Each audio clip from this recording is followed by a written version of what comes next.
તો smart meter છે, નવી ટેકનોલોજી છે, છતાં પણ તેનો વિરોધ થઈ રહ્યો છે અને તેની પર વિશ્વસનીયતા નથી તે ક્યાંક સાબિત થઈ રહ્યું છે। બિગ વોલ પર આપણે આજ સ્માર્ટ મીટર અંતર્ગત કેટલીક વિગતો બતાવવા જઈ રહ્યા છીએ।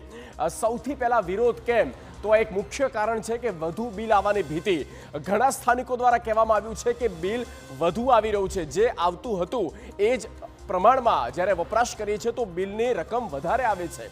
ત્યારબાદ પ્રીપેડ સિસ્ટમ જે છે અને આ પ્રીપેડ સિસ્ટમથી અસંતોષ, કારણ કે પ્રીપેડ સિસ્ટમમાં ઘણીવાર ટેકનિકલ ખામી સર્જાતી હોય છે અને ક્યારેક રિચાર્જ ન હોય, જે રીતે આપણે મોબાઈલમાં થતું હોય છે અને તેના કારણે નેટવર્કનો જે પ્રોબ્લેમ આવતો હોય છે, બની શકે કે લાઈન ખોરવાઈ શકે।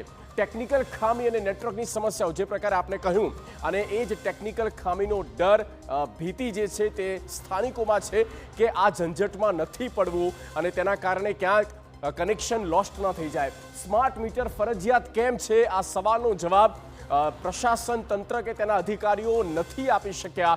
જબરદસ્તી સ્માર્ટ મીટર લગાવી દેવામાં આવે છે, કીધા વગર, જાણ કર્યા વગર જૂના મીટર કાઢી નાખવામાં આવે છે। એક મીટર દીઠ એવા પણ આક્ષેપ છે કે એક મીટર દીઠ 80 રૂપિયા તેમને કમિશન મળે છે, એટલા માટે જબરદસ્તી સ્માર્ટ મીટર લગાવી રહ્યા છે, આવા આક્ષેપો થઈ રહ્યા